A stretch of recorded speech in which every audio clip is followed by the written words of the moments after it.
Hi, I'm Alan Ross. I'm the managing editor of APC Media, or APC Technology Productions, Transformer Technology, Power Systems Technology. We are here at the RE Plus 2023 event in Las Vegas.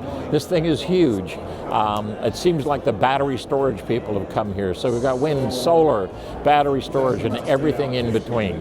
But hope you enjoy these interviews. I love interviewing the technology of the future, and enjoy. My next guest is Bhaskar. He is the vice president of a whole bunch of stuff. What's your title? Vice President of Interconnection and Development Engineering at Qcells. For Qcells. Qcell is a solar panel company, but obviously does more than solar panels. Correct. How long have you been in the industry, Bhaskar? I've been in the industry for 32 years now. Wow. It's been an excellent journey. I started my career in Xcel Energy in early 90s after finishing my master's in electrical engineering, and the next... Where'd you get your master's? Iowa State University. Okay. So after that, I went to this beautiful city called Minneapolis, and that's really where I started until I realized how cold it is. but plus they don't have sunshine. They have solar. Right. Well, they have sun in the summer, but long story short, I spent my entire 90s there. Did a great deal of transmission work, built a lot of transmission in the Twin Cities metropolitan area and in the fringes. And then I went to work for Pacific Gas and Electric Company in San Francisco. I left for sunny California, warmer California. And I also did more transmission there, even bigger budget transmission work in PG&E. And then Edison called me from LA and said, we need a subject matter expert in our power procurement division. So I said, it's ironic because I told people I'll never go to LA. It's too busy, too trafficky. But as luck you would have it, I went to LA, did a terrific experience there, working in both procurement and interconnection work. So 20 years were spent in a flash in utilities, and then I've been very active in the renewable space for the last 12, 13 years. I worked in SunEdison, an infamous company that everybody knows of. Yeah. And I've been in Qcells now for 2.5 years, managing solar storage and offshore wind projects, transmission interconnection work, and development engineering work. Well, now you are my guru for a lot of that, because having seen transmission, having been involved in utility grade transmission, this transition that we're going to, and I think this RE Plus show kind of indicates that we've come to an inflection point, if not a tipping point. Suddenly people are saying, look, as a combination of solar and wind and batteries, storage, we are really able to do this. So that which where the government spent a ton of money now can be commercialized, and utilities got to figure out how to make it all work. Talk to me a little bit about that transition from utility focus, which is, I get my rate increase because I buy equipment, right? Correct. Versus, hey, you got to be efficient, you got to be reliable, you got to be resilient. Correct. I mean, PG&E went bankrupt as a result of a resiliency issue. Southern Cal Edison might have, depending upon how things went. But just as a professional, talk about the transitions that industry, utility, particularly over the last 5 years, have been having to make. Yeah, it's an excellent question, and it's amazing how I've seen the transition progress. I've been dealing with the transmission and the electric power grid for over three decades right now. I've seen the evolution of the grid, and we were looking at transmission and utilizing the transmission for renewables. This transmission grid was built in the 60s, 50s, and the 70s, where utilities were vertically integrated. They owned generation assets, the traditional generation assets, coal-fired plants, nuclear plants, some gas-fired plants, traditional resources. The concept of renewables didn't exist. They built transmission to bring the power where customers are, load centers, right? Now, all of a sudden, 40, 50 years later, all that generation has to be retired because they're at the end of their period. And we're trying to replace them with renewable intermittent resources. The grid is there. However, that grid wasn't designed to handle this amount of intermission. So that evolution has been very interesting, to take an existing transmission infrastructure grid that was built solely for serving local customer load, now renewables are being located in regions far away from where the customer load is. So trying to make that grid work and bringing all that power into where the load centers are has been the biggest challenge. So we're getting innovative in using the grid, how that grid will have to be reinvented, repackaged, and integrate this heavy penetration of renewables. So when you make that switch and you make it sound so reasonable, and I know it is, okay, but one of the things that's also happening is distributed energy resources, wind and solar, introduced because of the inverter base, right? Sure. And the step down was not really inverter, it was transformer based. Correct. Now you got so many inverters, they are aging all of the existing infrastructure, including cables, including breakers and transformers. So now you have these harmonics and transients that are now introduced as a result of DER that I don't think utilities. Well, let me take it back. I don't think the industrial world really understands what that. If you're making plasma TVs, you can't have a blip.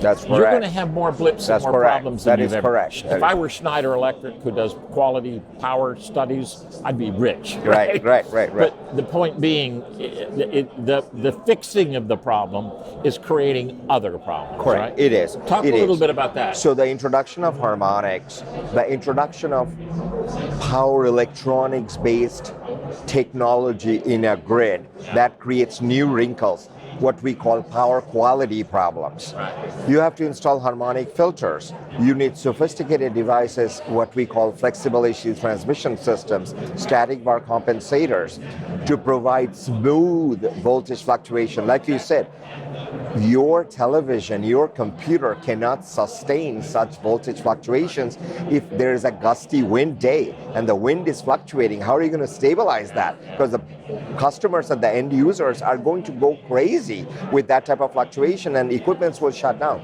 So as a result of that, what you see here is people relying more heavily on sophisticated equipments, fax being one. There are other devices. American Superconductors, for example, has this technology called DVAR technology, which is installed at lower level to primarily help DERs provide smoothness of those fluctuations. And that has been the solution so far in mitigating the harmonics, as well as making sure that the grid controllers are smoothing it out, and in certain extreme disturbances, the grid will have to be separated. And that's when you saw the evolution of microgrids. Yeah. The microgrids came in to provide that local reliability benefit and provide resilience. Yeah. I want to go to Q cells for a minute. When I was looking at Q cells on the website, and it said for the homeowner, and I thought, okay, they make solar for homeowner. For the installer, and I thought, oh, okay, they're connected. For the industrial commercial, I thought, oh, cool, they're for the utility. Okay, so the company is there isn't a customer base that you don't serve. Correct. Talk a little bit about Q cells. Yeah, Q cells has really become a one-stop shop for a customized solution. What we call it is we're offering a complete one-stop package where Q cells' original business was solar panel manufacturing, one of the pioneering leaders in solar panel today. Our domestic content is probably leading the effort. That's probably why you saw Vice President coming in, and the President is going to come in, senators are coming in. Now, from that business, Q cells also went into the EPC business, what we call engineering, procurement, construction work. We've been providing EPC services to a lot of developers over a period of time. The development business commenced a little over 2.5 years ago when we formed a brand new development team that is going to focus on building utility scale solar and storage projects. That is really cool. I love that one. Congratulations on that. That is a triumph for us where we build in a very short period of time a massive pipeline. I'm honored to say that in less than 9 months, we built a 13.5 gigawatt pipeline of PV plus storage and standalone storage projects, and that pipeline has bolstered And today, we're at a very formidable position as one of the leading developers in Q cells, where we're deploying our technology, developing strategic partnerships with vendors that are providing us a state-of-the-art technology. And in that process, we are delivering what I call is a customized solution. That's why we're called GES, Green Energy Solutions. It's one-stop shop. You get it all. Yeah, no, that is. I mentioned that I thought we were at an inflection or a tipping point here at this show. It is things like that that make it to work, because people are saying there's just so much chaos in the industry. I mean, there's this vendor and that vendor. Correct. And when you can say, no, we can develop it, we can engineer it, we can make sure it's manufactured. And construct it. And constructed, that's absolutely, and that it'll last. We're going to engineer it over time. That's absolutely. Are you also doing that? You're doing that utility scale. You're also doing it industrial scale? We are doing some industrial scale work. We have a dedicated team in our San Francisco office that are in the CNI space, who does what I call the DER, the distributed energy resources. They develop the smaller scale, low voltage solutions. It's evolving also over a period of time. I have had very limited interactions in that area so far because of my current bandwidth. All my time is spent in handling utility interconnection processes, ISOs, and as such, but eventually I think I will have to provide more support in that arena as well. Yeah. I should also take this opportunity to mention that we've entered offshore wind. Really? We are now very much in the offshore wind business. An installation or Development, the whole thing? Again? development, the whole okay. thing. Okay. We have, and we recently participated in Gulf auction for offshore wind, and we're gearing up for other regions. So offshore wind is also now in QCell's umbrella. If you get wind and you get solar, which we're driving to, everybody says, oh, hydrogen's the future. No, the future's already here. Yes. Right? Wind and That is solar's correct. already That here. is correct. Hydrogen will play a role Correct. somewhere. Correct. But the minute I say hydrogen to anybody, they say, oh, the Hindenburg? Remember that? Right. Well, green hydrogen has its own place in the intermineral family. The intermineral family has many facets.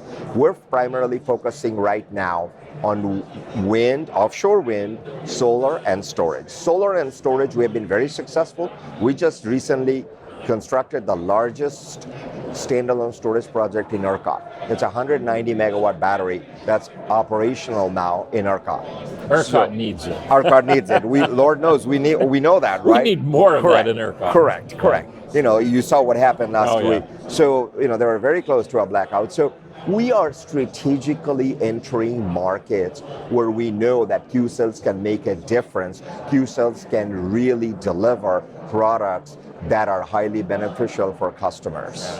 Customers are at the end of this recipient, right? They want to be the recipient of clean energy, fight climate change, and Q cells is committed in doing that. I love that. You know, interesting. There's an old commercial about Buick, the car company Buick, and it said, this is no longer your grandfather's Buick. Correct. This is no longer your grandfather's That Q is correct. cells. That is correct. That is correct. Q cells is a very dynamic company. We know very quickly how we want to adapt to the ever-changing scene of energy resources. Q cells quickly rediscovers and repackages ourselves to be abreast of the industry trends. We're also an engineering company, in my opinion.